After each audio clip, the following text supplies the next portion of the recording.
Johnny Mac with your daily comedy news. A new poll found President Biden's approval rating is at 38%, Kimmel said, and that was before Congress passed the infrastructure bill, though. If anything can get the American people fired up, it's infrastructure. We're also not even a year into his presidency, Joe Biden, but don't worry, he's like grandpa at the wheel. He'll get us there. It'll just happen very slowly with the blinker on the whole ride. Colbert, the poll did have one bit of good news for Biden. He's not Kamala Harris. Ouch, Kimmel. Kamala Harris has an approval rating of 28%, which makes no sense because she has nothing to do. I mean, it's like criticizing a backup quarterback. Tom Brady's okay, but I don't love the way Blaine Gabbert has his legs folded on the bench. Kimmel, Kamala's approval rating of 28% is even lower than the 30% who approved of Dick Cheney in 2008 after he shot a guy in the face. Colbert, 38% ain't so bad, Jack. Well, I remember when 38 was the highest percent that existed. Then old Patty Numberton came out and said, hey, fellas, what about 39? We all said, that's the greatest idea since sliced bread. Then we all went, yeah, why don't we start slicing bread? I'm tired of choking on a loaf. No, I'm serious, folks. Kimmel, there's only one president in the history of polling whose approval rating was worse than Biden's at this point. You want to guess which president it was? I'll give you a hint. His name rhymes with garbage dump. From Billboard magazine, the headline that gets my attention, Louis Black, Louis C.K., and more potential Best Comedy Album nominees at 2022 Grammys. This will be a test of voters' current attitudes about Louis C.K., who in 2017 admitted to several incidents of sexual misconduct. Billboard writes, it was practically a foregone conclusion that Bo Burnham's Inside would win for Best Comedy Album. Should I go into the rant here? Here, if you're a new listener, let me do this quickly. So my pet peeve is things that are really Netflix specials. You know what I mean? Like it's a Netflix special because it's a Netflix special, and then they put it on vinyl and they release it in 2 stores. Dave Chappelle's been known to do this. They do this with a lot of Netflix specials. They're not really comedy albums, you know what I mean? Like, I could put this podcast up on YouTube. This is not really a YouTube video. This is really a podcast. Okay? Back to Billboard. The album from Bo Burnham, Inside, is this year's biggest comedy hit. It topped Billboard's comedy albums chart for 21 weeks. The album peaked at number 7 on the all-genre Billboard 200, the highest ranking for a comedy album since Little Dicky's Professional Rapper debuted and peaked at number 7 in 2015. Bo Burnham was nominated for 6 Emmys this year for his work on Bo Burnham Inside. But, in a move that pleases Johnny Mac, the Recording Academy moved the album from Best Comedy Album to Best Compilation Soundtrack for Visual Media. Yeah, because it's really a Netflix special, guys. Billboard writes, that's good news for other comedy album prospects. Albums by 6 high-profile comedy stars, Louis Black, Louis C.K., Harry Shearer, Kevin Hart, Chelsea Handler, and Amber Ruffin, are among the 132 albums vying for a nod in the category. Louis Black is entered for Thanks for Risking Your Life. Louis C.K. entered for Sincerely, Louis C.K. Billboard wonders, will voters vote for Louis C.K.? You know, he did some stuff. He's in comedy jail, as I like to call it. Harry Shearer is in there with The Many Moods of Donald Trump. Kevin Hart is seeking his nomination for Zero F's Given. Time out. Isn't that really a Netflix special? I think it is. Yeah. I'm not down with that one. Chelsea Handler for Evolution, Amber Ruffin for The Amber Ruffin Show, music from the original series. Billboard points out it's unclear why Ruffin's album wasn't moved to Best Compilation Soundtrack for Visual Media. Yeah, that doesn't seem fair. Billboard writes, so what is the category meant to honor? Let's take a look. The current Grammy guidebook says, quote, this category recognizes excellence in comedy recordings, including spoken word stand-up comedy and musical novelty recordings, new comedy performance albums, whether recorded in a studio or live, and whether recorded in an audio-only format or as part of a video project are eligible. Okay, so I'm wrong, but I think the rule is stupid. Recordings that are compilations, excerpts from a current year radio or TV program, or new recordings of comedy performance first aired on TV within 5 years of the release date are also eligible. Again, I'm wrong, but the rule is stupid. The guidebook specifies that the following are ineligible, quote, recordings that are compilations/excerpts from non-current year broadcast radio or TV programs, audiobooks, even if considered humorous, albums of sound effects, and albums of environmental recordings. Those are not eligible in Best Comedy Album and may be entered in other categories as appropriate. All right, now we know the rules. Clearly what Netflix does is legit, but the rule is stupid. To the Academy, I propose to you, dial this back and stop giving Grammys to TV specials and make this audio albums only. I beseech you. From the spokesman, TJ Miller says a lot of people in San Francisco Bay Area don't get the joke. He was talking about his role on Silicon Valley. TJ said, I can't believe these people who live in that part of the country. They'll see me at airports or whatever, and they'll say, it's so cool, someone finally made a show about us. We're the funniest, most interesting people in the world. They really believe that. They had no idea they were being skewered. Miller said, it's absolutely absurd, but we live in an absurd world.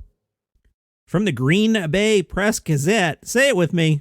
You're home for comedy news. I'm looking forward to this. It's the Green Bay Comedy Crawl, March 22nd to the 27th. Rodney Carrington, Iliza Shlesinger, Fortune Feimster, John Crist, and Taylor Tomlinson, they'll perform individual shows at 3 different venues for the Green Bay Comedy Crawl. Now I'm trying to find out more. Is this like a bar crawl? Do we go from show to show? Or is it a comedy festival and you threw the word crawl in there? I don't know. It doesn't seem like it's a crawl because these shows are all on different nights. I mean, shouldn't they be staggered? Like, let's have, say, Rodney Carrington at one place at 7, and then Fortune somewhere else at 8:30, and then we go over and see Iliza at 10, and then Taylor does an 11:30, all in different places. Maybe we have a beverage. That would be a crawl.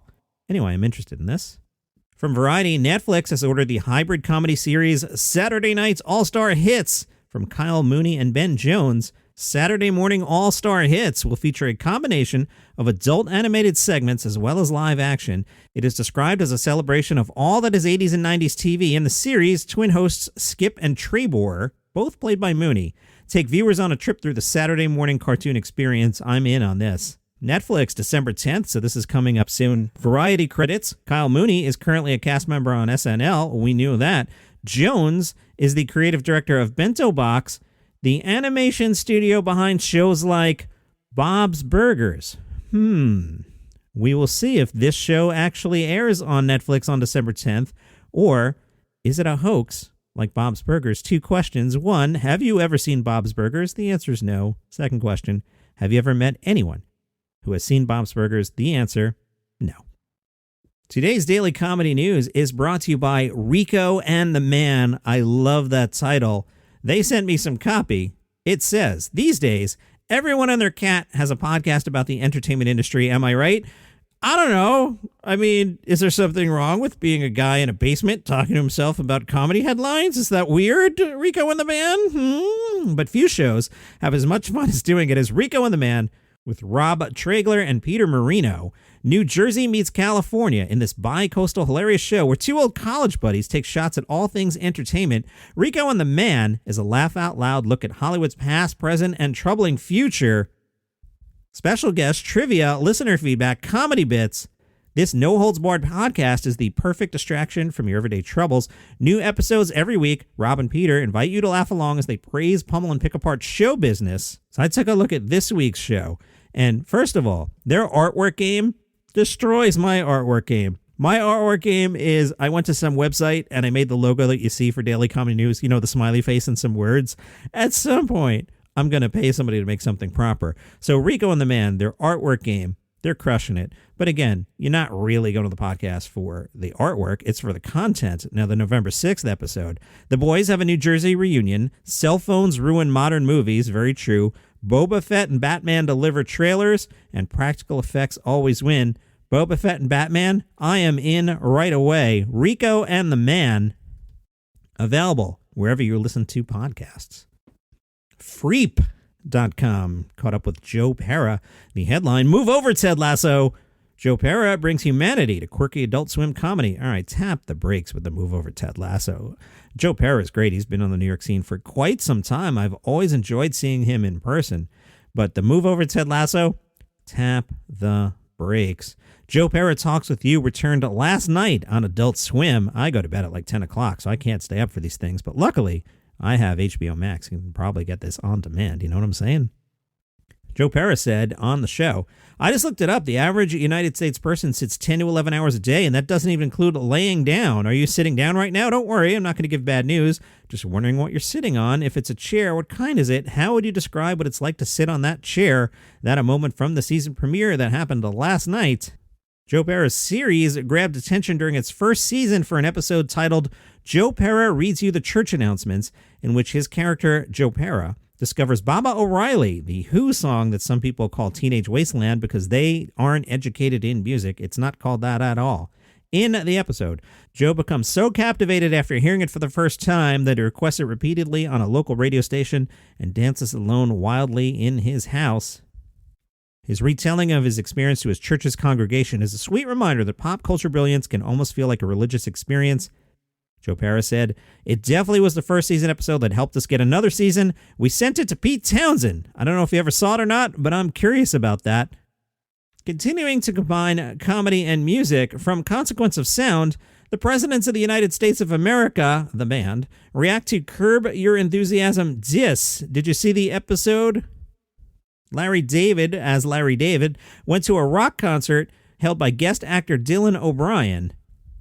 Dylan O'Brien performed a cover of the President's song Peaches.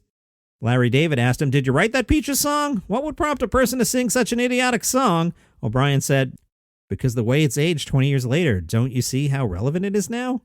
The Presidents of the USA singer Chris Ballou posted the scene on Instagram, and he wrote, "I am complete now that I have received Larry David's scorn." And in wacky Canadian news from Vancouver is awesome. I love a comedian who's going for attention, and this worked just great. High five, Brent Butt, the story. Canadian comedian and longtime Vancouver resident Brent Butt has let the internet know that no, he will not be endorsing a new limited edition series of Tim Horton's popular Timbits donut holes, and they will most certainly not be called buttholes. You have a big smile on your face right now, don't you? You do. So do I. Brent Butt issued the comment in a tweet responding to a Canadian press article written by journalist Brent Bundale, which is a strangely similar name to Brent Butt, points out Vancouver is awesome. Tim Hortons will be releasing limited edition Timbiebs Timbits on November 29th. Those are Justin Bieber-themed donuts. Yep. But that's not a conjunction. That's the guy's name. Butt joked that Bieber must have been the second choice. And that is your comedy news for today. Follow this show on Spotify, Apple Podcasts, Google Podcasts, Good Pods. Feel encouraged to hit me up on Instagram is at Daily Comedy News. The Facebook group is Daily Comedy News Podcast Group. If you like what I do here, you can buy me a coffee at buymeacoffee.com/Daily Comedy News. That's it for the plugs. Out of here.